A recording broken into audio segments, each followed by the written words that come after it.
Voilà. Est-ce OK là-haut? Ah, je vois pas OK ici. Peut-être. Là, tu ne le vois pas ici. Peut-être c'est besoin de... Oui, mais c'est vraiment pas grave. OK, c'est juste pour être d'accord que... Oui, mais c'est pas un problème.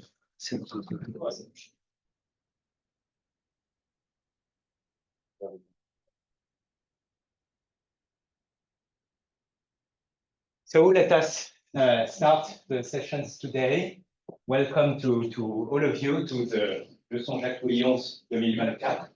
We are very glad and very honored this year to host Professor Alfio Quarteroni, who is now emeritus professor at PFL in Lausanne and also at Politecnico di Milano. Alfio is very well known in the whole world for his fantastic works in PDEs, numerical analysis, spectral methods, reduction basis methods, and their various applications to various fields like mathematical biology, for instance, cardiovascular, fluid motions, and so on. Is extremely well known, and so we are very honored to welcome you here at LJLL, Alfio, a lab that you know very much and in which you know many people. So Alfio has received many honors in his life. He's a member of several academies in Italy, Europe. He has many recognitions. For instance, invited speaker, plenary invited speaker at ICM in 2006, Madrid, something like that. No, of course, I cheated a bit. I checked. And the most recent honors he got was the ICM Lagrange Prize in 2023, and this year the Pascal Medal of European Academy in 2024. So we are very glad to have the opportunity to attend your Jacques-Louis lectures, Alfio, on from problem setting to problem solving via scientific machine learning. We are very excited. Please. Well, thank you very much, Manuel, for your nice words. And bien entendu, merci de m'avoir invité. C'est un grand plaisir, un grand honneur. Et, mon histoire a croisé l'histoire du laboratoire plusieurs fois. Et donc, pas seulement moi ici, je pense une sacrée dévotion vers Jacques-Louis, mais aussi j'ai beaucoup d'amis ici et de collègues avec lesquels j'ai partagé une partie importante de ma trajectoire, à partir d'Yvon, mais avec beaucoup d'autres personnes. Donc, merci beaucoup, c'est un grand plaisir. Et je passerai à l'anglais parce que peut-être c'est mieux pour les gens à distance. Et, right, so just a very short introduction, non-mathematical introduction. I will try to mix a little bit mathematics with something which is not necessarily mathematics in this series of lectures. So for mathematics, I hope I will be rigorous enough in this holy place. And for the extra comments, this is more my personal opinion and my personal view on some of the hottest issues that we are facing today, artificial intelligence and not only. And so I hope that this should be something that I hope I will be able to leave some messages, which goes also a little beyond mathematics. The colloquium at the end of these lectures will be a kind of, not a summary, but synthesis what I've been to talk about here, plus something different, something else. But I would say that roughly speaking, half of my colloquium essentially will recap what I've been, what I will be presenting these days, and for the rest there will be some news. Say, right. So the keyword is scientific machine learning, and I'd like to immediately share with you what is my personal view of the field. And you will see this picture several times during my lectures. We, of course, were interested in solving a problem that I generically call physical problem. And physical not because it's a problem from physics, of course, most of the time we come from physics, but could also come from engineering, from social sciences, from medicine, from sports, from other fields. So we call it generically physical problem. And then we, the mathematicians, try to, say, the applied mathematicians, try to develop our own understanding of the problem. And then we go through this branch, which is the left-hand branch, right? So going from the problem to its mathematical representation. Often this will be based on partial differential equations or ordinary differential equations, but not necessarily, even though in my presentation it will be mostly based on PDEs and ODEs the same. And once we have this problem translated into mathematical terms, we all know that is that very seldom we will be able to solve it with a, say, explicit formula, clear formula, we say in closed form. So we typically have to undergo through a different path and using numerical methods. And numerical methods are there to allow us to solve this problem, of course, on computers. And let me call these digital models, the numeric side. So the left-hand branch ends up on with digital models and try to provide answers to our original problems. So this is the, let me say, the traditional way we have been, at least people of my generation have been trained on. Now, since several years, we have now a different, possible different approach, which is based on data. So we generate data, and we will need to have data that will train suitable machine learning algorithms. Of course, I will discuss on this. And with these algorithms, we will be providing the answer to specific questions. So the idea here is not to represent the knowledge which is behind the problem, but it's just to create some input-output functions. So answer to specific questions. So it's a different approach, but it is very often used instead of that other approach, right? And indeed, in different departments, many universities, you actually have a kind of dogmatic representation of the history. Right? You have people working on, say, on this branch, and other people following this branch. And indeed, there is a lot of opportunities when you merge the two things together in a suitable way. And this is generically called scientific machine learning. And I have to say that there is not, as far as I know, a strong consolidated theory of scientific machine learning, but there are very many examples or instances of approaches where you try to combine the two philosophies together. So this is where I believe there are many opportunities, and this is prodromic to the development, in my understanding, of what is called digital twins. And here there is a lot of confusion, even in the specialized, I would say, in the specialized literature. What is a digital twin? Digital twin is not a digital model. Digital model is a representation of the physical. Digital twin is something a bit more sophisticated.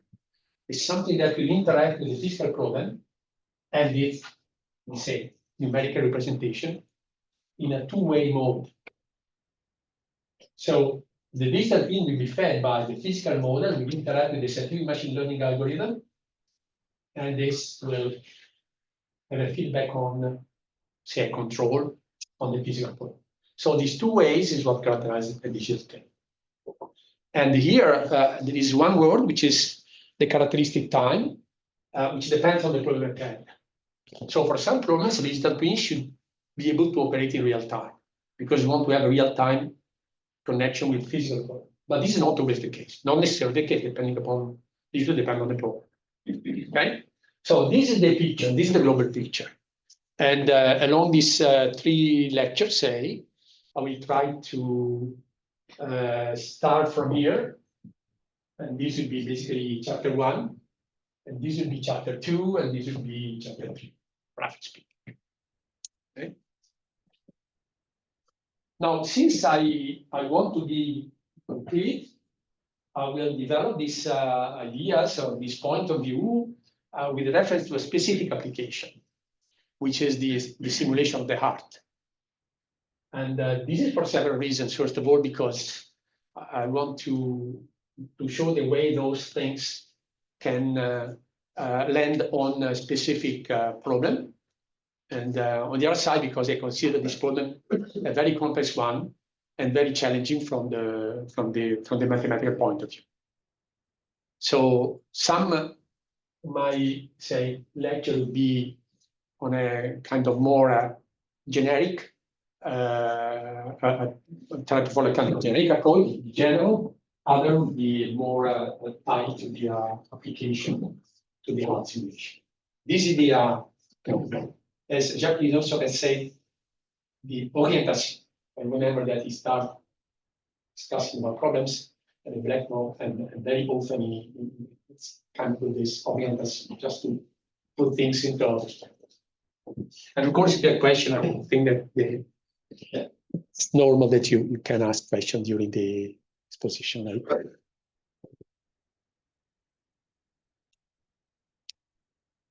So this is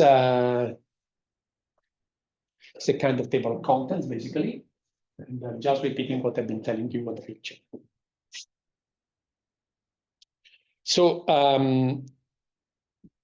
the first half of this lecture will be just a preview of what is going on later. So digital models. We are people of my generation have been trained on this paradigm. Actually, we know that they can develop science by developing an interplay between theory, experiment, and simulation. Theory is the one that delivers to us the basic equations or the fundamental law of nature. And here you have some important characters: Einstein, relativity, Schrödinger, say quantum mechanics. And of course, you can add Laplace, Bernoulli, von Karman, Navier, Stokes, and many Maxwell, and many others. Right? Experiments are those that should validate the theory or just compute the theory. And it is thanks to the say interplay between theory and experiment that you can say that you have a theory or you have a law, you can trust it. And since the mid of the last century, we have let's say since von Neumann, now we have computers, and we can test our or solve our problems, say, with numerical analysis or numerical approximation. So these were the 3 pillars that have been enabling the development of science, at least of mathematical science, applied mathematics, say, in until very recently. Okay, and this is where we can ground our digital models, our numerical models. So the numerical model that I will be talking about is the one for the heart, as I was telling you before. And the heart, I will just giving you an idea of what is going on here, and then I will elaborate a bit more in terms of mathematics in the colloquium. But just to give you an idea of what we're talking about here, we're talking about a multi-physics problem. Well, multi-physics because we have different processes that involve different kind of physical domains, say, in the heart, and all these processes are connected one another. So just to give you a very rough idea of the way it works, we have an organ, which is the heart, and at every second of our life, you know, the heartbeat takes about 1 second. the average, right? Could be a little more, a little less, but say that 1 second. So at every second we have a stimuli, an electrical stimuli in a specific place of the heart. It's called the sinuatrial node. So if you see the heart, there is a place which is on the, first of all, the heart is, when you talk with doctors, they ought to tell you about the left heart and the right heart. And the left heart is the one that is sitting on our left heart, right? This is the left heart. Then you have the right heart. And then you have the upper heart and the lower heart. The upper heart is one of the atria, the 2 atria, and the lower part of the heart is the one of the ventricles. You have 2 ventricles. And when you see it as a pump, typically people say the heart is a pump. Well, this is because mechanically speaking, it works like it. So you have the venous blood that is collected from the whole circulation. It enters into the right part of the heart, right atrium. There is a vena which is called vena cava. So it brings this blood to the atrium, right atrium. Then this blood goes into the right ventricle. And when the you have a contraction of the heart, this blood is sent to the lungs through a big artery, which is called the pulmonary artery. It goes to the heart, to the lungs. It releases CO2 and other toxic substances. It intakes oxygen, and then the oxygenated blood goes back to the heart, to the left part of the heart, to the left atrium. Then it enters into the left ventricle, and when it's squeezed, this is called the systolic phase. This blood will be ejected into the main aorta, and through the aorta to reach all the rest of the circulation. So this is the pump effect, or pump action cell. But how does a pump work? I mean, if it's a mechanical pump, and one that you use for your bicycle, of course, the work is provided by your cells, right? If it's an electrical pump, you plug it into the electrical system, and but why the heart works? Well, this is because at every second, as I said before, there is an electrical stimuli. And the electrical stimuli takes place in a specific place, which is called the sinuatrial node, sitting around here, right? And this is called a node, but it's not a point. It's a very small area where you have self-excitable cells. And luckily, you do not have to do anything for them. They are self-excited.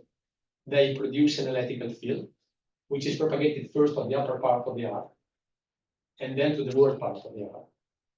So you have electricity, and then you have the biochemistry that takes place at every single cardiomyocyte, where you have channels that open and allow ions to go from the inside to the outside, and from the outside to the inside. And those ions are calcium and potassium, and then we create an extracellular potential. So a difference of potential between the intracellular and the extracellular fluid. And this potential will generate an electrical field that will create a force, a local force at the cardiomyocyte level. This is called the active force, which is purely induced by the electricity. And this force will generate a train of waves, which will have the effect in the end, creating a global force, a global mechanical deformation of the heart. This is called the passive deformation of the heart. And this is what creates the pump effect. Then you have fluid inside. So you have the electricity, you have if you go to the macro, say, description, you have the electricity, which is called electrophysiology. We have the force generation at the cell level. You have the mechanics, the big deformation of the myocardium, in diastolic and systolic. Diastolic is relaxation, systolic phase is contraction. Then you have the blood dynamics, because you have fluid inside the 2 atria and the 2 ventricles, and the fluid is subject to this contraction and relaxation, the fluid structure interaction. you have the valve dynamics. There are 4 valves that connect the upper part of the heart to the lower part of the heart, and these valves open and close very suddenly. So you have the valve dynamics. You have the perfusion, because the heart, the muscle needs to be nurtured itself, and it takes nutrients from the blood, which is provided by the ascending aorta and the coronaries. So the coronaries are sitting on the myocardium and enter into the myocardium, and they are there to provide oxygen and other nutrients. So this is called the perfusion. Then you have the connection with the external circulation, because the heart is not in the middle of the desert. It's not in the middle of nowhere, so you have to connect it to the external circulation. And in the end, what you have is the propagation of the electrical field from the heart itself to the torso. And this is what doctors actually see. The doctors take the ECG, the electrocardiogram. Electrocardiogram is a measure of the electric potential on the torso. But this is generated by something which is internal to the heart. So, and doctors are smart enough to decide whether or not the heart is working properly by simply observing the distribution of the potential, electric potential on the torso. So mathematically speaking, this should be an inverse problem, going from information on the boundary to the information on the internal part of the domain. Right? So this is the whole picture.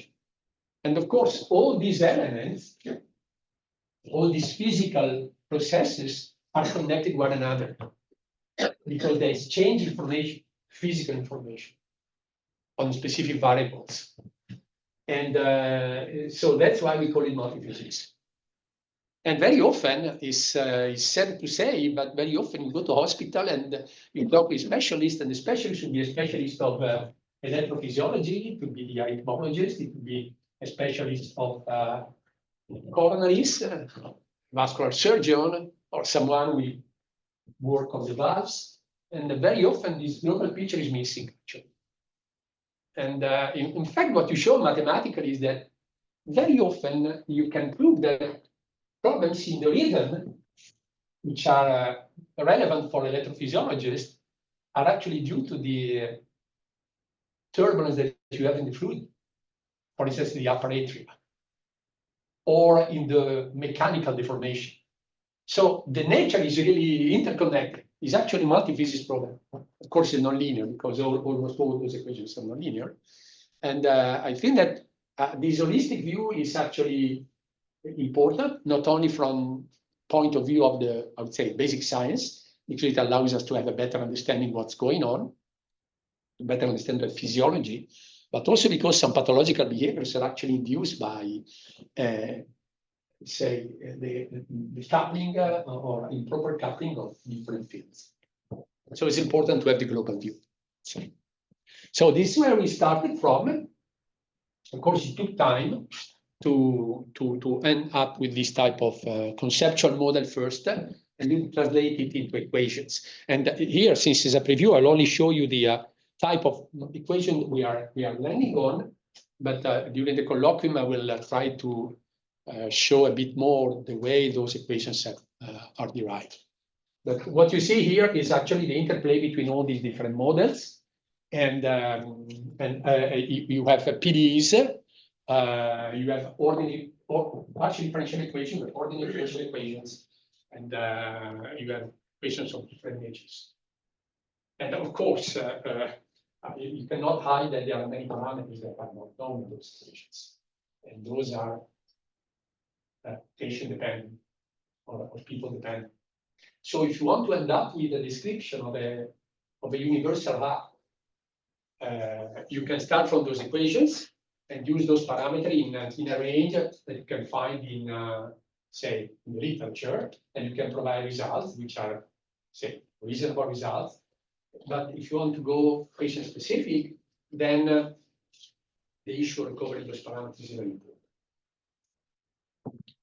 So this is the mathematical model, and then, of course, you need a numerical model to solve this problem here. And I will discuss about this later. And this is just a preview of what you can get. You can actually get a complete description of the R function. So this is the heart of a human being. It's a healthy heart, so it's working properly. And here are some of the quantities that can reproduce with the mathematical model that you see before. So this is the electrical field. You don't find all the scales here, but you'll find them when I give you the details. So this is the electrical field. This is the place where you have the sinusoidal node. So you start first here. You see starting from here the electric potential, and this will propagate first to the atria and then down to the ventricles. And this is the deformation. So this is in millivolt, and you will see the scale is hidden there. This is the deformation, is a displacement in meters. So this is 2 centimeters, the highest displacement, and the arc for an adult is 8 centimeters of diameter, say. So it's a big displacement. It's what is called large displacement for a physical viewpoint. It's 25%. The highest displacement, 25% of the original, let's say, dimension. And this is the fluid dynamics, what you see inside. In particular, what you see here are the valves. You see they open and close. They allow blood to go from the upper part to the lower part, and from the lower part to the main arteries, the coronary artery and the main aorta. So this is just the conclusion of the story, of the physical model. Now, this is based on, you remember, of the left-hand branch of my global picture. So this numerical model, right? So this human intelligence, right? It's the usual science grounded on equations and on physical understanding. And of course, there are some limitations. And the main limitation is arises from the complexity of the problem. By complexity here, I mean, for the time being, the numerical, the resources that you need to solve the problem. Right? So here is just one example. We are solving a problem on a healthy heart. This involves some 20 million degrees of freedom for the partial differential equation. Assume that you are using finite elements.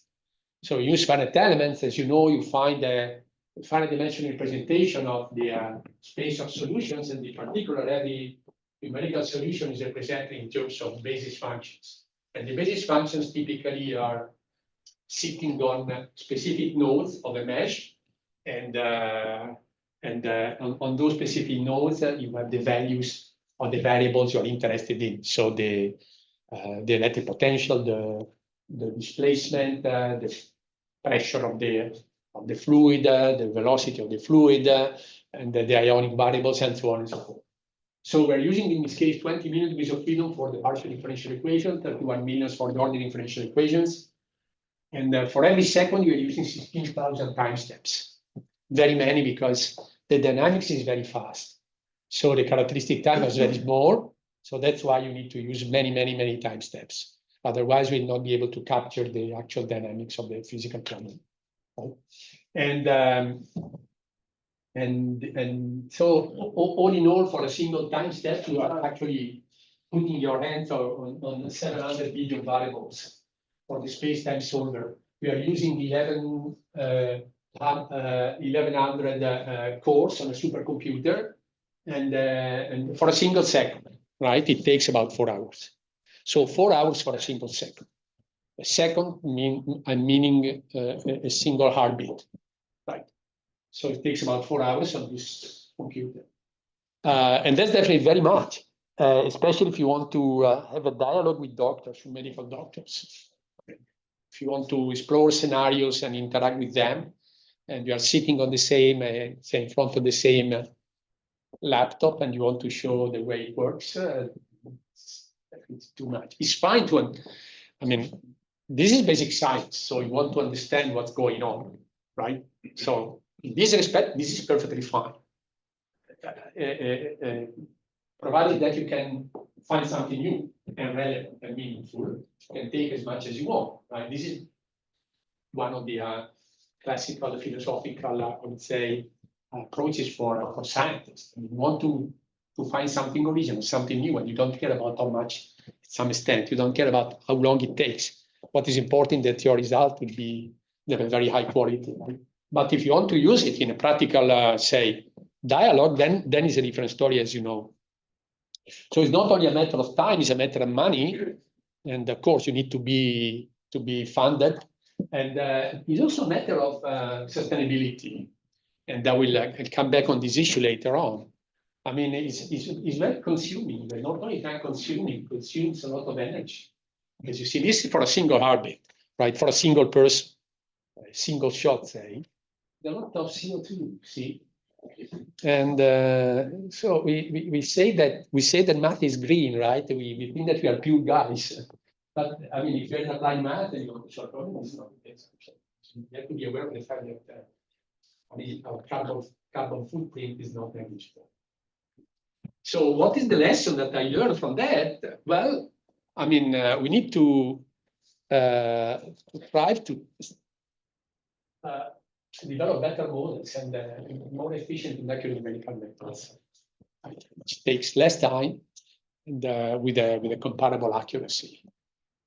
And this is the big challenge, of course. So this is where we mathematicians are challenged, actually. I think especially the applied mathematicians. But this is only one part of the story. So the reduction of computational complexity, right? But there are other stories. What we have seen so far is just one heartbeat for a single person, for a single heart. In fact, doctors are interested in population, extending what happens for a cohort of individuals that share the same kind of characteristics in general. So we like to go from a single person to many people. And then you have to address the variability in shapes, because every art is different from every other art. In the forcing terms in the data, very often noisy data. Then you have the UQ. I mean, all those data are not exact. Right?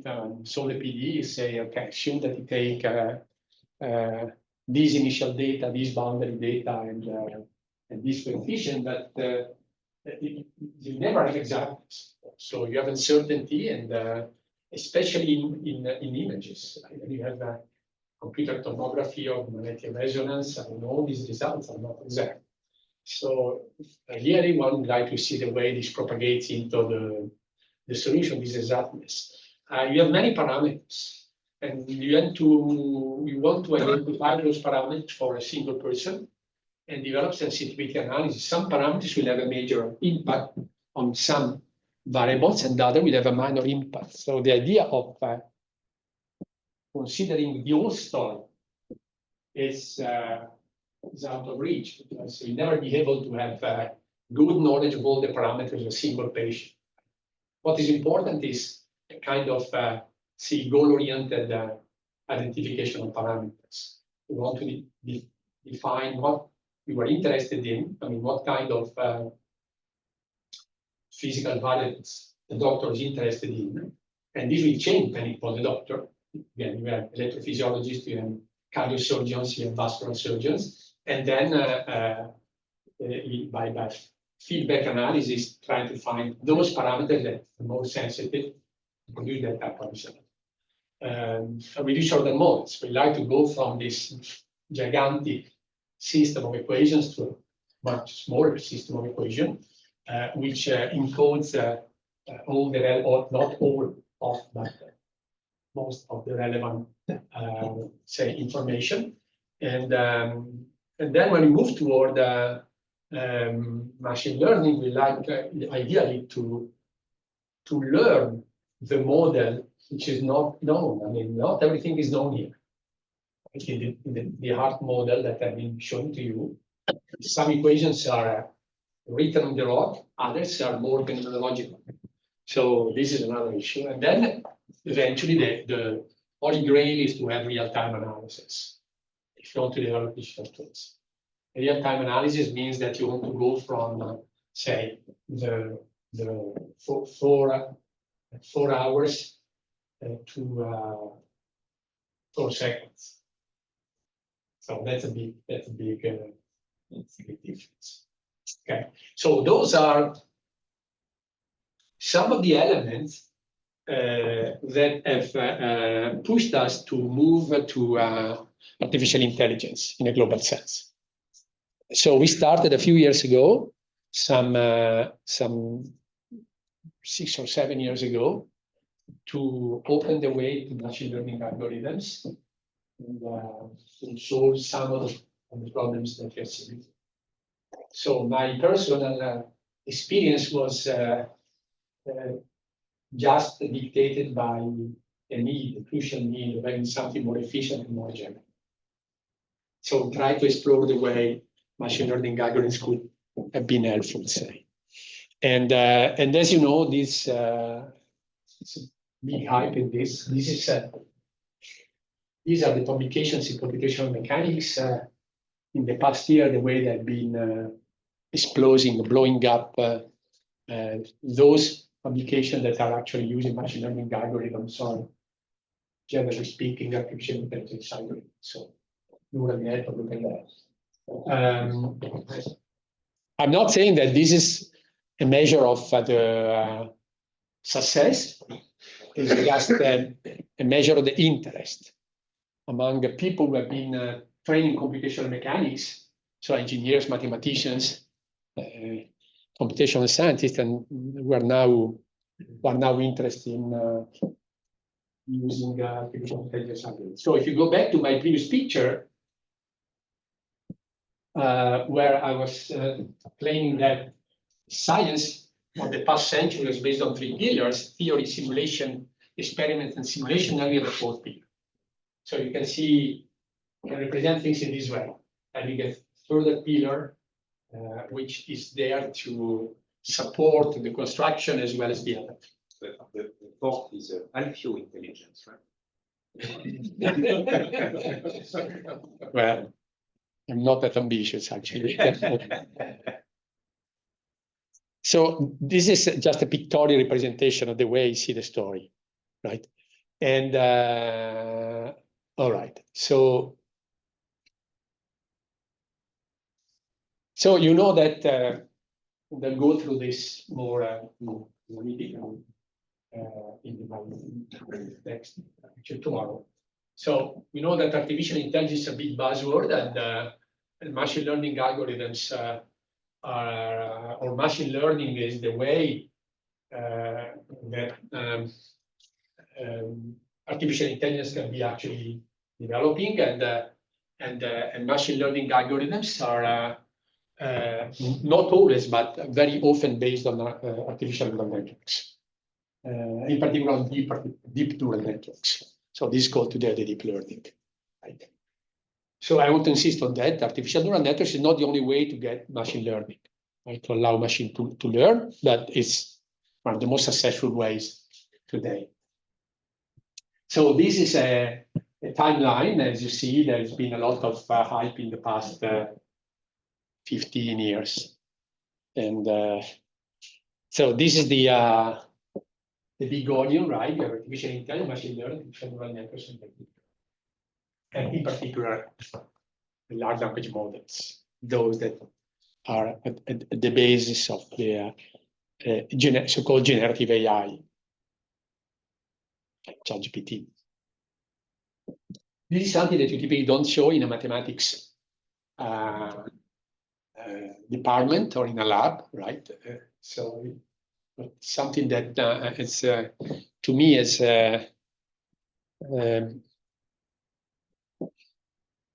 important because artificial intelligence is mostly developed by companies, the big tech, whose interest is not to develop science, obviously. With a different agenda in developing science, new science. And but those who develop science, who develop the algorithms, they come behind this development. They are driven by this development, which is an economic development thing. And I think this gives an idea of the dynamics. And we, the mathematicians, the scientists, are not used to this type of dynamics. So the reason, what is really peculiar in this business here, artificial intelligence, is the pace of development. And this is really, from one side, you can say exciting. From the other side, you can say scary, because you need time to understand things and to develop a reasoning, a scientific reason. And so this is nothing to do with math, but you see, this is the time it took for some selected online services to reach 1 million users. Okay. How long did it take to get to 1 million users?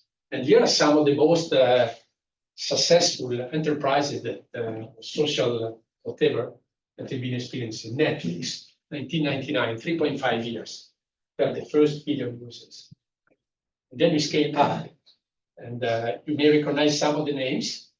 For instance, Airbnb, 28, 2.5 years. Twitter, 2006, 2 years. Facebook, 10 months.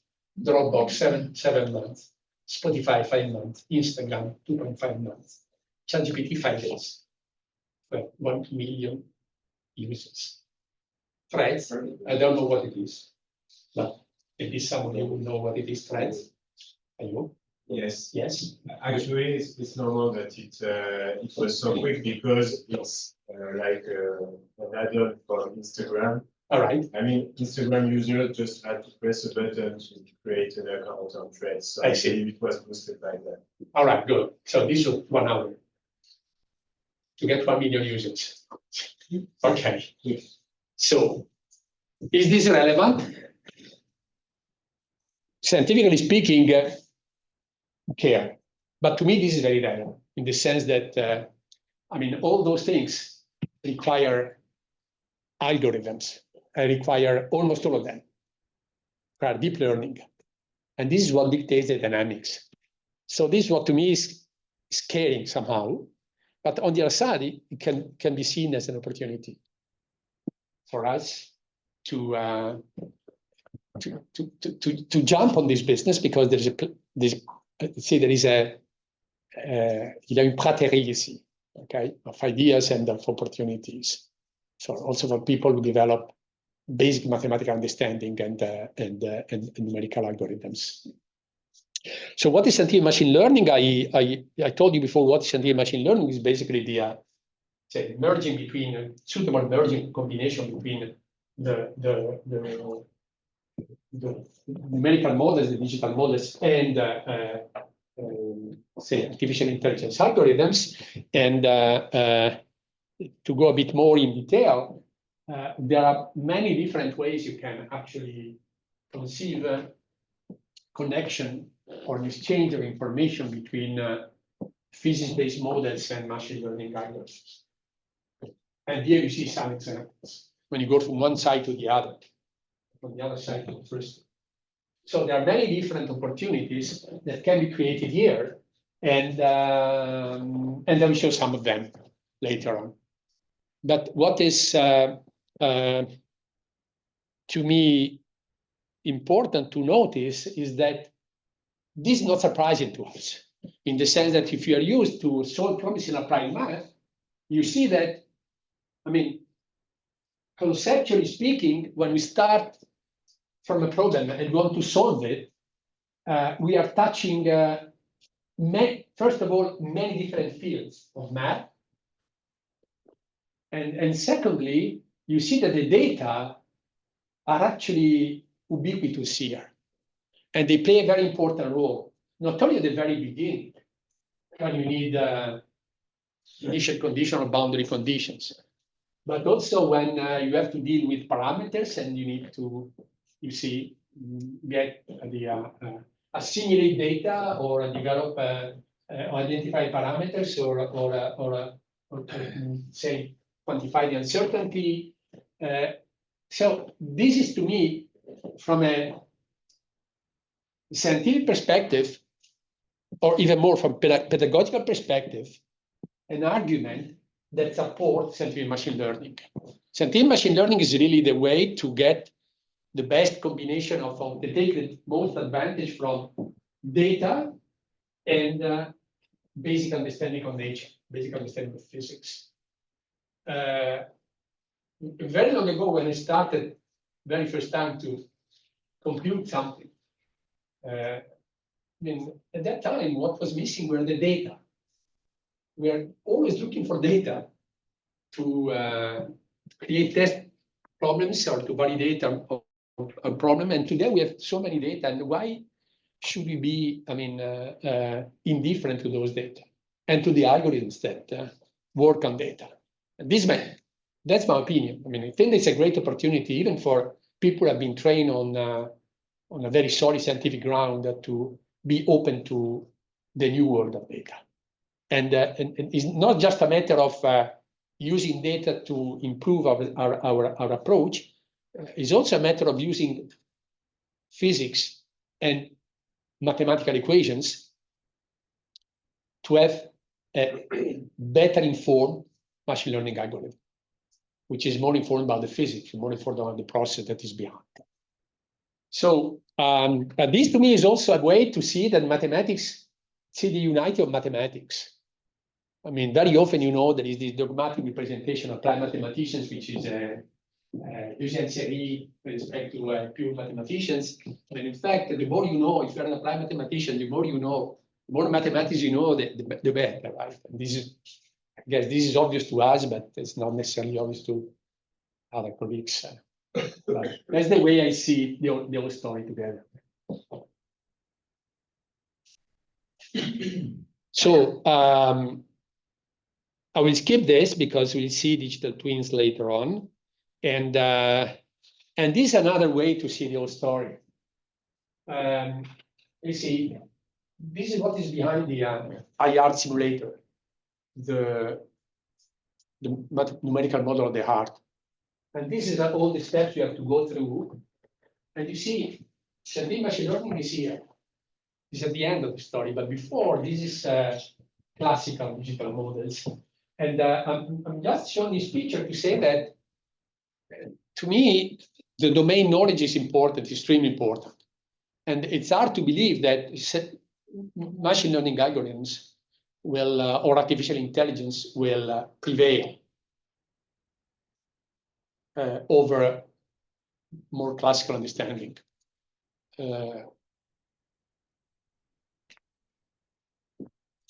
It's very, all this is grounded on the knowledge of the problem. So I don't see that you can easily get rid of this. All right. I think I will, this was just a preview of my, lectures. And now I'd like to start with the first part, which is digital models. So the main part of this lecture will be devoted to more basic understanding of the physics which is behind the heart. And tomorrow we'll talk about machine learning.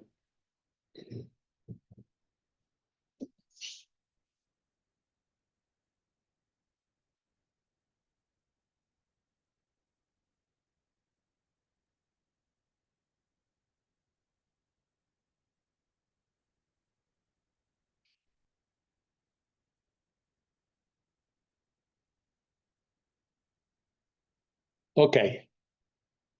So I'd like to give you some more detail about the way you can end up with a conceptual model for the heart. The basic anatomy is here. Of course, it's a sketch. You have the left heart and the right heart. And as I said before, there's a big vessel, which is the vena cava, that brings blood to the upper part of the right heart. This is called the right atrium. Right atrium. Then there is a valve here, and when the heart squeezes, compresses, this blood enters from this part into that part, and this is the right ventricle. And then from here, the blood is sent to this big artery, which is called the pulmonary artery, to the lungs through this other valve, which is called the pulmonary valve. And this goes to the lungs. You release the CO2 and you intake oxygen. And when it goes back through this fourth artery which is called pulmonary veins. And it enters into this part of the heart, which is the left atrium. So it's sitting on the upper part of the heart, the left part of the chest. And when this valve, which is very crucial, this is called the mitral valve, opens, the blood will enter into the ventricle, and that ventricle, which is considered to be the most important chambers. And actually, in almost all the mathematical models of the heart, you will only see the mathematical representation of this ventricle. So this is typically what you see in this part. Why is it the most important part? Because it's the one that is responsible for injecting the blood through this valve, which is the aortic valve, into the main aorta. And from there to reach all the rest of the circulation. And this is called the aortic valve. That's very important. So as you see here, the thickness of the muscle here is much bigger than this one. This is very tiny. And the one of the atria is extremely tiny, actually. It's actually almost a surface. I mean, the thickness is over 1 millimeter, say. One here is very thick because this has to produce the most important word, one that will allow blood to be injected. So this is the schematic representation. And here you see the electrical component, again on a picture. This is called sinuatrial node, where you have these self-excitable cells. So we do not have to do anything, fortunately, to activate the electricity at every time. And from here, you have the generation of an impulse that will generate an electrical field that is propagated first on the upper part of the atria. Then there is a getaway here when the electrical field has covered all the upper part of the heart. Then you will have an opening of this gate, and this will propagate along with this very high-speed highway, say, to the apex of the heart, and from there it will reach all the cardiomyocyte, all the cells of the myocardium. And there is where you have this, say, bioelectrical activity. So from a mathematical perspective, what we typically do is to start from a problem. And please take into consideration that we actually want to solve clinical problems. So we want to develop a basic understanding of the mathematics or the physics or the physiology. And this is, say, curiosity-driven research. But then to validate our model, we have, I mean, the problems are typically brought by doctors. And doctors are not interested in physiology. They believe that they know the physiology. I mean, they don't need mathematicians for the physiology. They come to us when they have a problem, which is a pathological problem, certain pathology, and they have something that they cannot understand completely. Right? So they come and they have specific problems to address. So we start then from clinical problems. Typically, those are pathological scenarios. We have all this phase of pre-processing where we have to prepare our model, say, then we have the mathematical models, then you have the numerical models, and then you have the scientific machine learning and the simulation and the validation and so on and so forth. So this is the complete path. And let me say a few words on the pre-processing, what you should do. Well, we start from images. We need to segment them to register images because you may have them at different times. Not to coordinate them, you need to create a mesh, which is a mesh for the surfaces, and then for the volumes, because you have to solve problem on the surface and on the volume. Then we need to generate the fibers, which are not available from clinical images, and all this is made before starting actually to solve our problem. What are we going to do with the images? First of all, we tend to stay within the clinical protocols. So for, as you may know, for any specific pathology, doctors have to undergo specific protocols of acquisition of images. So if for a specific pathology, they are not assumed to take, say, magnetic resonance, they will not take magnetic resonance. So that's why very often we are missing data, medical data, because this should be, I mean, it could be very demanding to have this data, and they typically don't do it for, say, the purpose of mathematicians, say.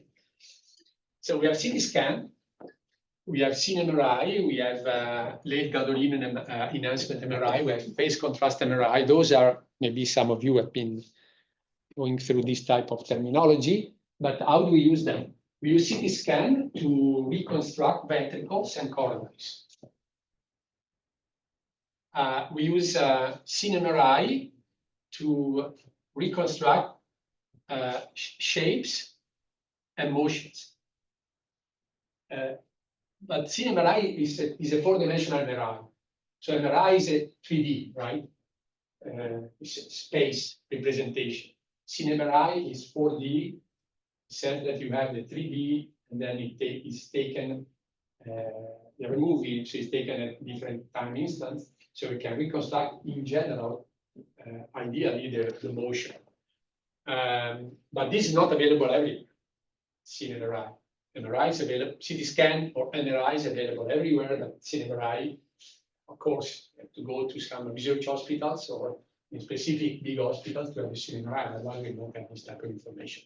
That's why we typically do not have the motion. We have to reconstruct it by free structure interaction. When you have a contrast, we inject a liquid because you want to see some specific feature. In particular, we use this to reconstruct, this is a left ventricle, to reconstruct what are called the scars. Cicatrice. So if you have, for instance, a stroke, you have regions like those here identified with the black, where there is no conduction anymore. Those are dead cells. Then you have the red ones, which are the healthy ones, right? And then very often you have these gray zones, and this gray area are temporarily dead, but are not completely dead. So you have just an imperfect behavior, but they have a major role because you may have a lot of gray area in some specific instances that you cannot disregard. Otherwise, the motion of your ventricle will be completely, the reconstructed motion of ventricle completely useless. So this is what we're actually doing with the data. And in the phase contrast MRI, we can reconstruct some boundary conditions, not all of them. Excuse me, when you mean dead, they are dead on the electrical point of view, or They're completely dead. So that this means that on the of course, if okay, do them now. From a physical point of view, it means two things. It means that they are not conducting electricity anymore, and they are not generating what is called the active force. So when you look at the global displacement or the global deformation, this is the sum of two contributions. The first one is the classical deformation. You have a solid object, you apply force, and then you have a deformation. We call it the passive deformation.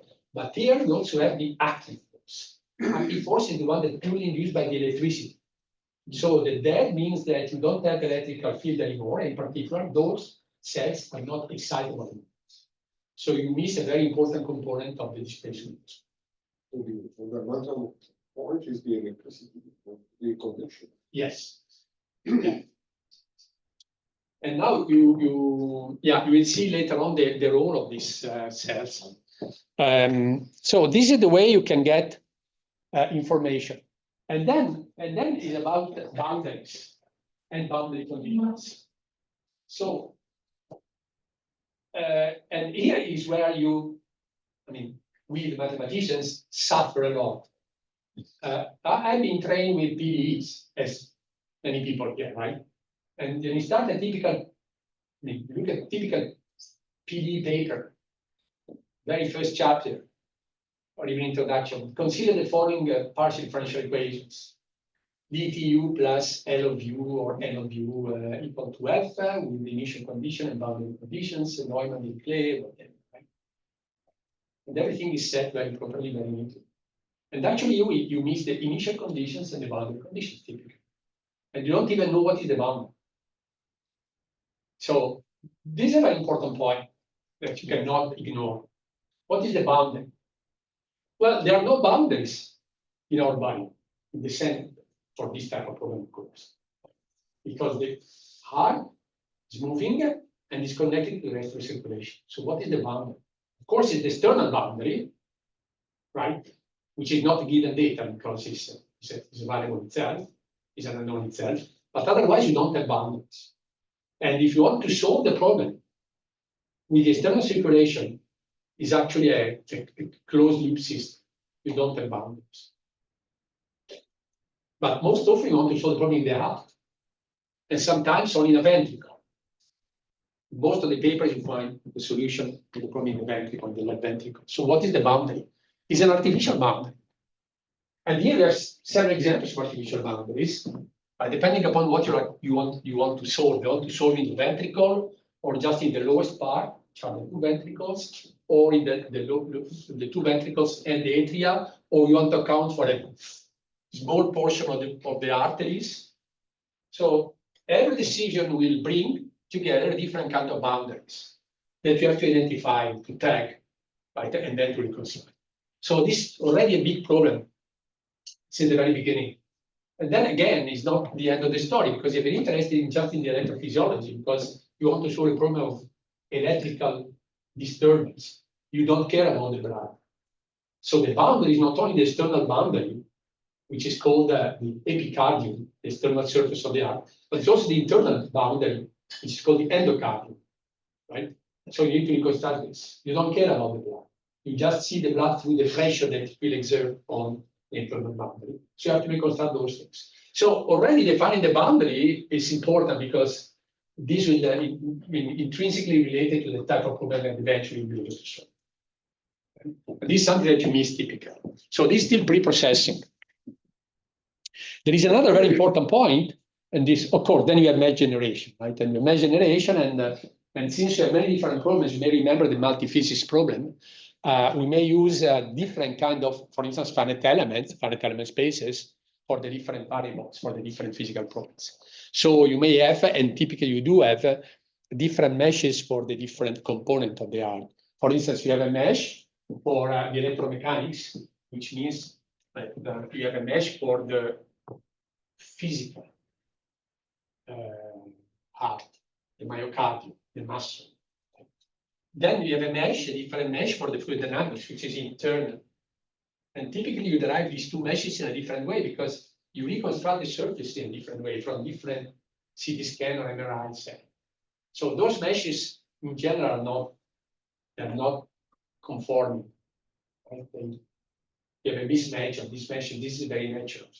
And different meshes can be based on different geometrical representation. For instance, you may want to use high-order elements, high-order spectral elements for the propagation of the electrical wave for the electric potential, because you need to reduce the dispersion, or you may use standard finite elements for the fluids. So one issue is the way you have these two meshes coexist and two different presentations coexist. Another issue is that you have very tiny parts, like the valves, which are very tiny difference, which are interacting with volumes. So again, you have to be careful in this type of matching. And the major problem is one of the fibers. So what are the fibers? If you look at our heart, I mean, to the muscle, you would be able to recognize the presence of two different elements. One is the presence of the fibers, as we see here. And the other one is the presence of collagen sheets. So we have sheets, surfaces, and then fibers. Now, the fibers are very important because in modeling terms, because they, first of all, they conduct the electricity. So the conductivity tensor in the electrophysiology system of PEs depends upon the fiber, the distribution of the fibers. Here you have fibers, collagen sheets, and the normal to the collagen sheet. So for the conductivity tensor, you need to know the way they are distributed, but they're also important for the energy density function for the mechanical problem. The mechanical problem is nonlinear elastodynamics. you have a Kroll-Kirchhoff tensor, and the Kroll-Kirchhoff tensor depends on the distribution of the fibers. So they play a role for the electricity, they play a role for the mechanical deformation. And actually, if you see the macroscopic behavior of the heart, every single heartbeat, geometrically speaking, you have three different, the coincidence of three different kind of motions. The first one is the shrinking of the heart. So it reduces its length. The second one is that it's expansion, relaxation. The myocardium becomes much thicker. And the third one is a torsion. So you have the coexistence of these three macroscopic geometrical behaviors. And for the torsion is extremely important because it's, I love to use an analogy, but I'm not sure I know the French terms. Si on a une torsion, tu as de l'eau dans le couloir, tu veux essuyer l'eau. Essoré. Right? So what you do, you take it, and then you do this way, right? Because that's the way, the torsion is the way to guarantee that you have the exposure of the water, the most efficient action. And that's the way the heart works actually. When you have the torsion, this guarantees that the ejection, the volume of blood ejected from the ventricle is the highest possible. So the torsion is guaranteed by the fibers. So you see the fibers has a very important role, especially the fibers change their orientation. You go from the epicardium, which is the external part of the heart, to the endocardium, which is the internal part, and there is a rotation of the fibers. Right? At rest, you have a rotation of the fibers. So the point is that you cannot reconstruct the fibers by clinical images. Unless in your hospital you have a diffusion tensor MRI, you can in principle reconstruct the position of the fibers, but it's a very noisy measure. So basically you seldom use it. So what you do is to use PDEs to generate the data that you don't know, that you do not know. So typically it's the other way around. You have data that are feeding PDEs, right? And here you don't have data and you want to use PDEs to generate those data in a realistic way. So this is the pre-processing. We use algorithms that are called rule-based algorithms to reconstruct those fibers. And you go through different steps. First of all, you have to label the meshes. You have to compute a transmural distance. This is the distance from the epicardium, from the endocardium surfaces, from the external to the internal, right? Then you have transmural direction. Is distance gradient, which is used to be the unit transmural direction of the ventricles. Then you have a normal direction. You go from the apex to the base. The apex is here. The base is there. Right? So you need to construct this other direction, and this is introduced to build the unit normal direction orthogonal to the transmural one. Then you have to create a coordinate system, and then to rotate the axis. And all this is, say, prodromic to the construction of this fiber orientation. Basically, what you do is to solve Laplace-Dirichlet equations in a normalized setting, and you compute several, say, Laplace equations. Typically, you have a harmonic solution with a potential that is equal to, for instance, 1 to the epicardium and 0 at the endocardium, and this is used to create a local coordinate system. When you have this local coordinate system, you use it to rotate the axis, and then when you apply the gradient to compute the directions of the fibers on the sheet and the normal directions. So you have to go through all this computation at the beginning, and here you see the basic steps of this computation. And in the end, you have a reference system that can be used to describe the orientation of the fibers and the collagen sheets. So we use PDEs at the beginning to generate this fiber orientation field, say. And by doing that, you do it for the 2 atria, and then for the 2 ventricles, and then for the whole heart together. So this is of paramount importance. If you fail to generate a direction of the fibers for that specific patient, the results are completely useless, right? And this is something that, again, is a missing condition for our problem. So this was the pre-processing, right?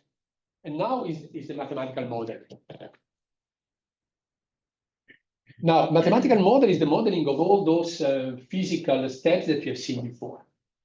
Electrophysiology, the fourth generation, the mechanics, the fluid dynamics, the valves, the perfusion, the circulation, the conduction in the torso. So every block brings specific kind of PDEs. And then you have to connect the different blocks together by exchanging physical information among the different blocks. So this is the most mathematical part. And I think that I already gave you an idea of the way this works. And what is important to notice here is that the cardiac cells are, they can be excited and they are sensitive to excitement. So if you have a non-excitable cells, if you apply an electrical stimuli, you depart from, you see, this is the time, you depart from the potential at rest, but you immediately return to the potential, to the resting potentials. This is for non-excitable cells, like, for instance, those that we have in our bones, just to make an example. But in cardiac cells, you have what is called the action potential. And the action potential is this picture here. So you start from there, you have the depolarization, very quick depolarization, is a kind of spike. Then this is followed by an early repolarization, this one. Then you have a phase that is called the plateau, and eventually we have the repolarization, we turn to original state. So this is 1 second, 1 heartbeat. And this is the way the electrical transmembrane potential behaves in a single cardiomyocyte. And this peak, which is very important to capture, takes place in the first, say, 300 milliseconds. So 1/3 of a heartbeat. So you can understand that you have a problem with the temporal scale as well. You have to capture this type of behavior and what is happening consequently. So that's why you remember before I say that the single heartbeat is computed using 16,000 time steps. And because if you don't use enough time step, if you don't use a time step that is small enough, you will not be able to capture this type of dynamics and the consequences of this type of dynamics. So this is the action potential. Then, as I was saying before, thanks to this action potential, you have that the membrane of a cell is a cardiomyocyte, is the internal part of the cell. And you see there will be these channels, which are macromolecules that will open, and they will allow the potassium and the sodium to go from the inside to the outside. You see now we'll see now this, the potassium will go from the outside to the inside, and the calcium will go from the inside to the outside. So this will generate a force, actually generate a train wave that will propagate from one cell to its neighbor.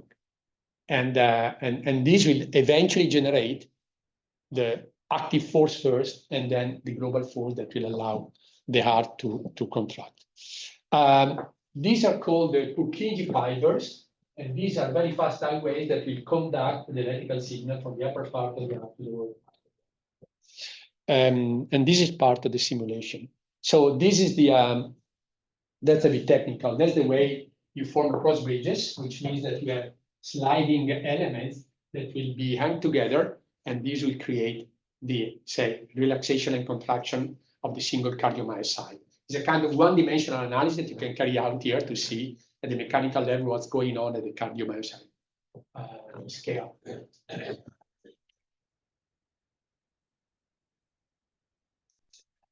This is a real heart. I mean, that's a real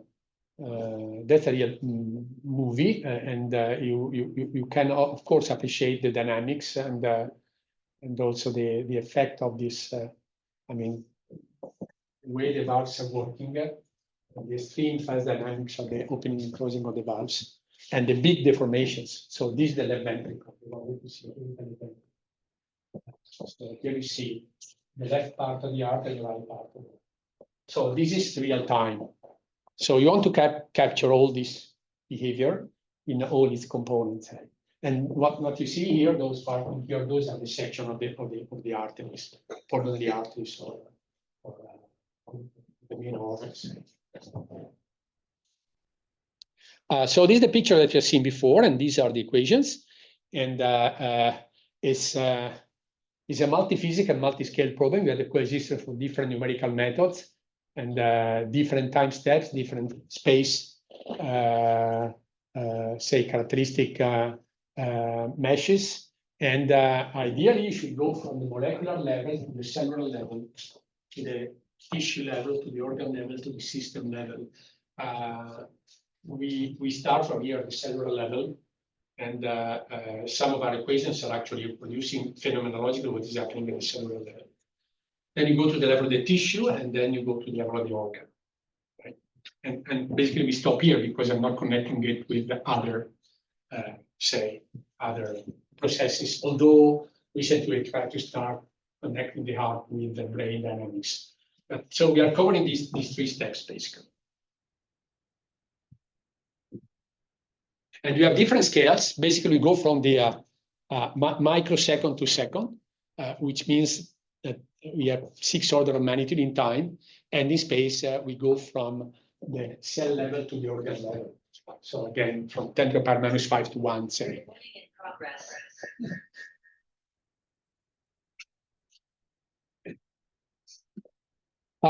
Numerics. I want to just to give you, we still have 10 minutes, right? 15 minutes. 15 minutes. So I just want to give you some ideas of the, without entering the details, of the complexity of the numerical approximation. Once you have this system of equations, the one that you have seen before, so this one basically, the one that you have seen before, we have to solve it. And here are the major, I would say, highlights. Space discretization. We use a flexible type of elements and polynomial degree. We use tetrahedra and hexahedra and variable degrees. You go from degree 1 to degree 3 or 4, depending upon the type of problem that you want to simulate. We need quadrature formulas. We need Legendre-Gauss, Legendre-Gauss-Lobato in integration in either hexahedra and tetrahedra, because you have to compute integrals. At time discretization, we use different type of methods for time discretization. We use Runge-Kutta methods. We use a BDF, backward difference formula of orders 1, 2, and 3.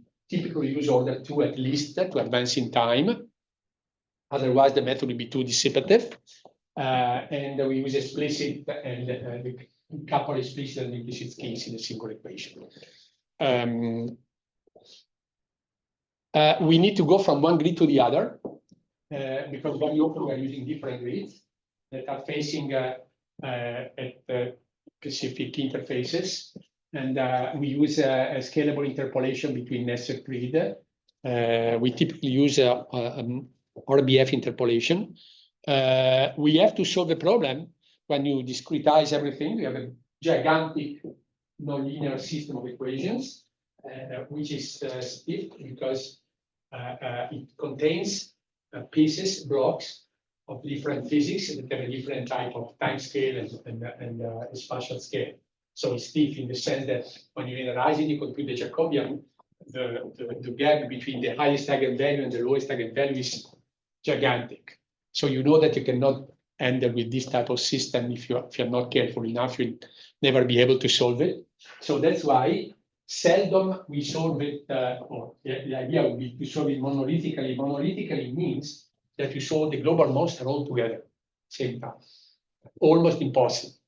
This would be fantastic because if you can solve it, this would be great for the stability, but it's virtually impossible to treat it monolithically. So that's why you have to do something smarter and typically use a partition implicit coupling. This is one way. What does that mean? It means that, for instance, you solve first the electrophysiology, then the mechanics, and then the fluid dynamics, and then the torso. So you split, when you go from time step Tn to time step Tn plus 1, you split your computation in different steps. So typically what we do is to to go from, say, Tn to Tn plus 1. Remember that this is Tn plus something which is of the order of 10 to the power minus 5 seconds. Right? So you jump first from Tn to an intermediate step where you solve, for instance, the electrophysiology, then you solve the mechanics. It's just an example. It's not necessarily what you are doing, but then we solve the fluid dynamics, and then we solve the torso potential, say, the torso potential. But of course, there is a price to pay. I mean, the advantage is that you are treating at every substep a smaller system. So instead of having a big, gigantic matrix with all these blocks, right, 1, 2, 3, 4 in specific case. So you have these blocks, right? This is the P, this is the torso potential. And then you have a connection between the different blocks. Then instead of solving this in one shot, you solve it sequentially. So you reduce the size, but you introduce an error. And the error has two different forms. The first form is that you lose accuracy. So you're introducing an extra error, which is called the time splitting error, which is of the order of delta t to the power, say, q, depending upon the splitting that we're using. So this is an extra error. And the second one is you may have a problem of stability, right? So you may need to use a limitation of your time step, even though you are using a global implicit method, say. So this is the price to pay when you use a partitioned algorithm. You take care of the information for the meshes. The meshes are deformed. So you are solving a problem in a moving domain. And yeah, I'm talking about that. I don't know when, yeah. So we use this arbitrary Lagrangian Monadian method, which means that you know, you have the fluid dynamics and you treat it with Navier-Stokes equations. So there we use the Monadian approach, then the mechanics, and use the Lagrangian approach. And then we have the two things coexist one another. You introduce an extra variable, which is the say volume deformation. And with this extra variable, you should be able to retrieve at every time step the way your volume change. When you change your mesh. And then coherently change the mesh. So this extra variable, which may be just a harmonic extension, or you may use something more sophisticated, is there to allow you to deform the mesh in the moving domains. Yeah. So there are other approaches where you want to introduce some level of, say, to compute some terms explicitly at the previous time step. Of course, this is more efficient, but the stability condition is even worse. Or typically what you do is to use different time steps for the different quantities. For instance, typically you take a time step for the fluid dynamics, and for the electrophysiology, the time step is 1/10, the other one. So basically, when you go from the time step Tn to the step, when you go from Tn to Tn plus 1, you have many sub-steps for the electrophysiology, and a single time step for the fluid dynamics. So you're staggering your numerical algorithm, your mesh, say, temporal mesh. So the more you go this way, the more efficient is your scheme, but you have to pay in terms of accuracy and stability. So you have an extra condition of the stability, say, which is norm in every possible multi-physics problem. You generate instabilities that you have to cure. So typically what we do is that we have to modify our PDE in order to make sure that you can mitigate this temporal instability that you are generating. And for this, you have to know precisely the physics behind what do you do when, what is the effect of disconnecting two different submodels? I mean, the physics is non-linearly coupled. When you disconnect it, you are creating a problem. And you want to see the way you can mitigate this problem by introducing extra terms in the equation. This is at the numerical level.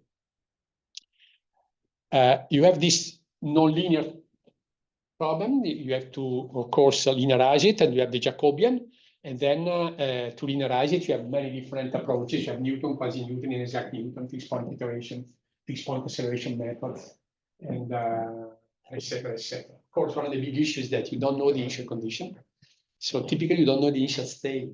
In order to solve a problem for a real patient, you do not know his or her state. So you have to generate his or her state on the basis of observation. So this is a big pre-processing that you have to go through. And then you use iterative solvers and parallel preconditioners because all this is based on parallel algorithms. And the parallel preconditioners are, say, block preconditioners, and blocks are inspired by the specific physics. So we use algebraic multigrid, we have block Jacobi, additive Schwarz, BDDC, and I mean, people here in the room, some people in the room know that there is all a zoo of parallel preconditioners which are inspired by domain decomposition. We have computed our library, which is called LifeX, which is available, that can be used. And that has been a big effort, I have to say. And now this is not, I mean, this is see 2022, so 2 years is an old slide. So at that time we had 15 active developers, but 150 users around the world, and 120K lines of code. Now there are many more, but gives you an idea of the complexity of this business. So this is a research library, and this is available. And typically you can use it by switching on specific blocks, which are electrophysiology or fluid dynamics or mechanical deformation, and is not necessarily, say, I mean, you do not have necessarily to solve the hard problem. You can use the different blocks to solve other problems as well, say. All right. These are tiny details on the way you have to approach, for instance, the fluid dynamics problem in a moving domain, and since that you are, I mean, the flow in the heart is not turbulent, but is in permanent transition to the turbulence, right? There's not enough time, not even space to develop the turbulence, but it's unstable. So you go from the laminar to turbulence, and then the turbulence is never fully developed, which is the worst possible case from the numerical viewpoint when you have the transition to turbulence. So that's why you have to use, you cannot use the standard Galerkin method by itself, because this would be, it will be, say, unstable. What typically do is to separate the scales. You have a coarse scale and a fine scale, and then you only solve for the coarse scale, but you take into consideration the effect of the small scale. So basically what we have is the black part is standard Galerkin approximation of Navier-Stokes equations in a moving domain. The yellow part is what you have to add in order to make it stable. And here, I mean, in the room, maybe someone can resonate along these terms here. You have three different terms that you add, and the first one is standard SUPG. So the second one is variation of multi-scale, and the third one is large eddy simulation. Those are techniques that are sometimes used in a separate mode to solve turbulence problems. And here we have that our space decomposition brings all these three terms together. So this is what you are actually solving. The black part is the standard Galerkin approach to solve Navier-Stokes equations in spaces which may or may not satisfy the LBB conditions. But here you have this correction, which is dictated by the fact that the flow is never turbulent, but it's almost turbulent, say, it's in transition to turbulence. All right, now there is a full stack of simulation that are validated, because validation is extremely important. I mean, in the end of the day, you want to make sure that what you've been computing is correct. So you have benchmark test cases that you want to use to validate the different pieces of our code. And then we have validation that is at the clinical level. So let me conclude with this picture here. And so I will skip all this validation part. But this picture is there to illustrate the way you are actually solving the monster problem. So we solve we are at time level Tn. We solve the electrophysiology with the ion dynamics, the one that allowed the different ions to go back and forth from the transmembrane, and the electric propagation. So this is, we solve it in a single block. So we do not separate the ion dynamics with the electric propagation. Okay. Electric propagation in the monodomain or bidomain equation. Once you have computed this potential here and the ion species, the concentration ion species, we compute the active force. The one is generated at the cardiomyocyte level because of the presence of the electricity. And once you have the active force, we compute the so-called passive force, which is the mechanical deformation of the whole organ coupled with the fluid dynamics. And those are connected together. So this is the fluid structure interaction part for the passive force. Then we go to the blood circulation to connect with the external circulation. And then we move to the next step. So we have basically two main blocks: the electrophysiology with the ion dynamics, so electric propagation and ion dynamics, the generation of the active force, and then the fluid structure interaction. Once you have those information available, and then we go to the external circulation. So this is the way we split our problem. And of course, every subprogram is solved by, Newton linearization in many different forms and the Parlow preconditioners. Okay, I will skip all the validation, but you can trust that. Of course, this is very important because I mean, you want to make sure that what in the end is such a complex problem that you want to make sure in the end you have something which is reasonable. So we start from classical benchmark problems, and then we go to so the test problems that are available in the literature, and then of course we go to the clinical level, and we try to validate it on the results that are available at the clinical level. All right, and I think my time is over, so I'll better stop here today. Thank you very much. Thank you.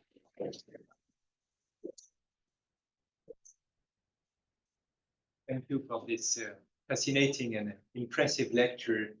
Are there some questions in the room? Ivo. Oh, pardon. Okay, so thank you, Alfio. This is really impressive indeed, and from the mathematical point of view, this is excellent, beautiful work. But since you insist on the application, okay, on the end, that I think this is a little bit precise, in the sense that you need 4 hours to simulate 1 heartbeat. Okay, so when maybe it will be explained later, so I don't want you to deliver what will be given later. But from what you have achieved right now, would the new machine, faster computers, more parallelization, or whatever, allow to have these 4 hours diminished to 1 second? Question 1. Yeah. And question 2, for the moment with this, okay, so this is still research, okay, so you would like to be very rapid so that you can be a digital twin. But can this be used already by medical doctor in order to understand better pathologies, apply to a dedicated patient and understand better what has to be done? Yeah, so very, very, very important, relevant questions. So this is my life before artificial intelligence. So there's nothing artificial here, is only basic equations you've seen, and those are the results. Now, for your first question, with artificial intelligence algorithm, we go from 4 hours to a few minutes, which is a big deal already. Not yet at the level of the seconds, but to solve the global problem, you go to the level of a few minutes. So this is the first thing, right? So today I wanted to present things before using artificial intelligence algorithms. Second thing, well, the story is that if you talk to a doctor, now I tend to use a bit of caricature, Okay, but I think I'm going to catch the real story.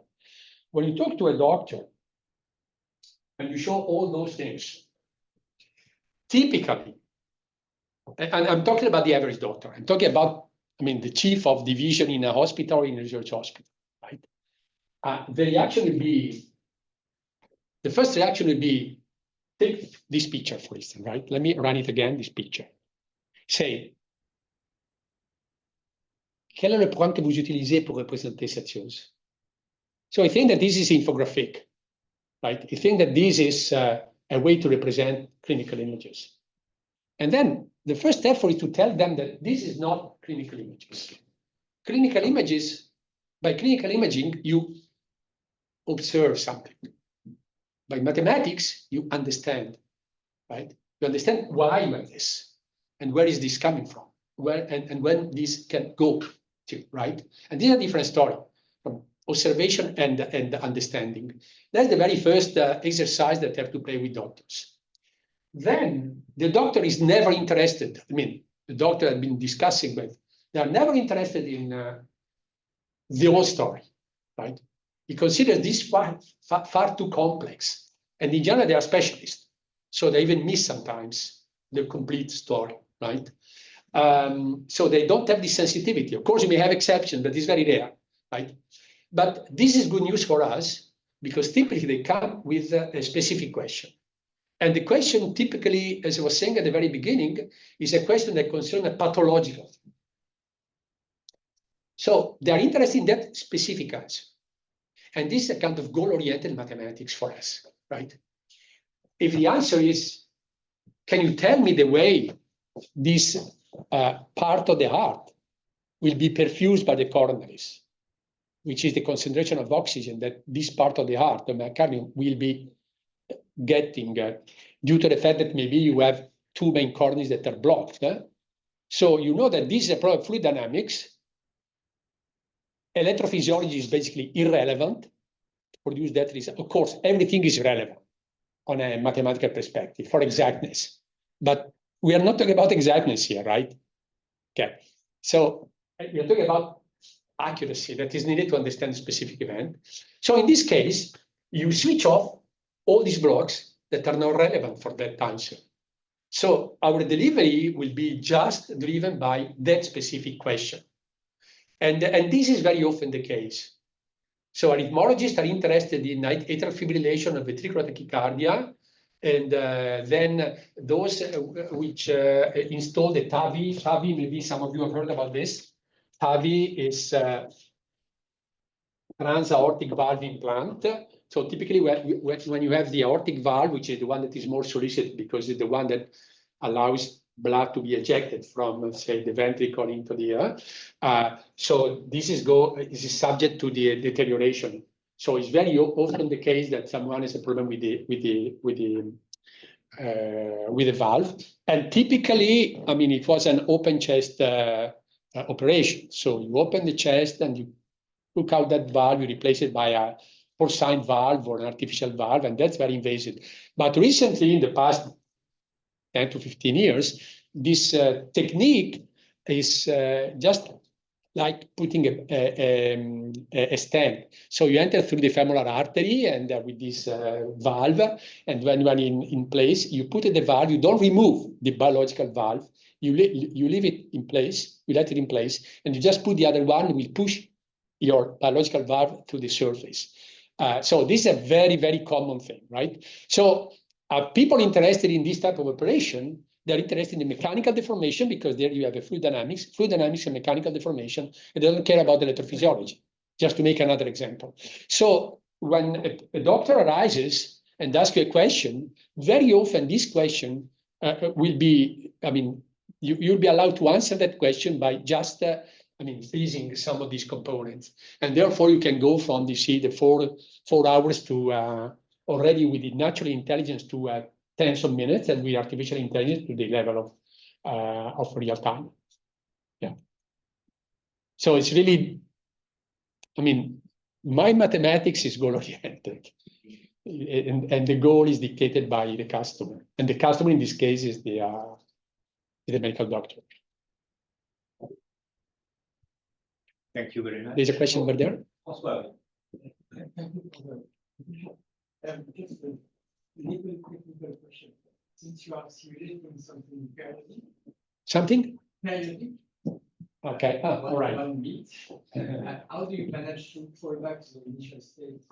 Okay, that's a very good question. Actually, the problem is periodic, but it's not really periodic in the mathematical terms, in the sense that I mean, you don't have precisely the same kind of solution that you have every second. Right? So I have another question. If you don't. No, but I want to complete my question. Yeah, okay. Because you're taking into consideration the periodicity actually, in the sense that what you typically do is to simulate several time steps with a periodic structure in order to provide the initial condition for the first time step. So we use the periodicity to get the initial state, the initial condition, but then the problem is produces. Then you are sure that to do 10 seconds, you do not diverge. If you simulate 10 seconds. 10 seconds are realized. Yeah. Stable. Yeah. Almost period. Yeah, you mean for the periodicity for the initial state. And then the periodicity is naturally imposed by the rhythm. So the impulse is periodic. So we put, okay, this is something I didn't say, but it's very important. Ideally, you should couple the heart with the external circulation that we need with the nervous system, because the impulse that you have at the sinusoidal node is dictated by the nervous system.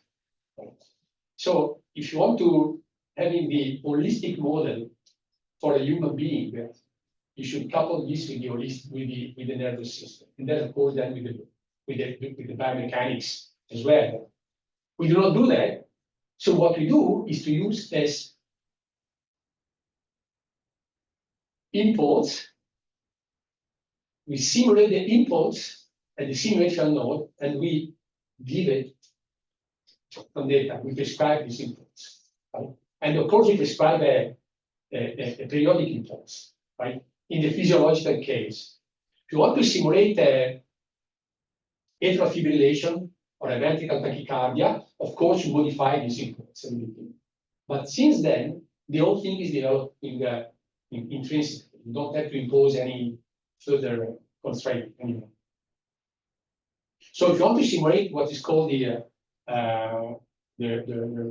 typical heart rhythm for a healthy person, this impulse will be periodic and we impose it in that specific example place.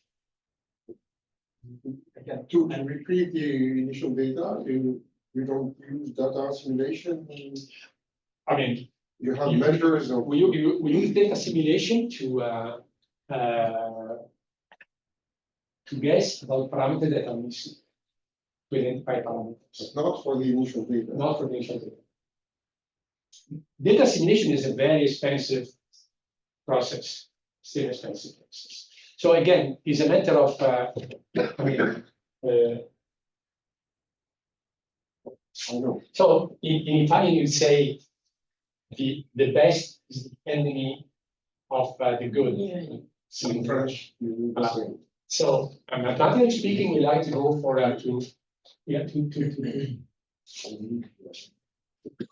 try for precision or exactness. In practical terms, you have to decide what is relevant and what is more relevant is better. So data simulation is extremely expensive procedure. For meteorology also. Methodology. Of course, there you have big supercomputers and yeah. And actually, how do they use data simulation methodology? The way I understand it, you need to make a forecast, and you need to compute the initial condition, initial state, and you have data in some stations, but not covering the whole data. So you run your model for 2 or 3 days, say, for a period, and then you actually compare the actual data, and then you try to retrieve the missing information initially. So that's extremely expensive. So this is where we have the big supercomputers.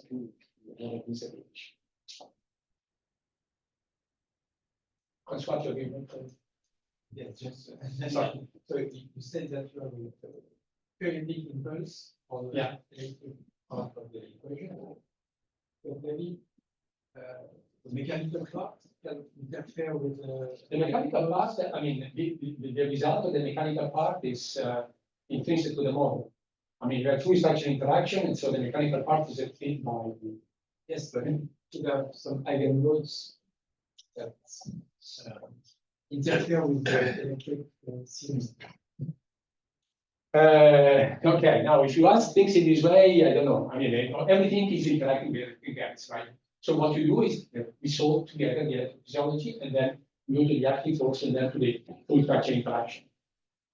So you want to see the eigenmodes that the individual blocks. Of course, you have eigenmodes that are playing a different scale. So that's where you solve it. And so that's why it's important to validate to make sure that at the end you get what you're interested in. But the periodicity is not important in the solution. I mean, it's used at the very beginning to as an input. So. Okay, maybe I suggest that we now stop, and we thank you again very much.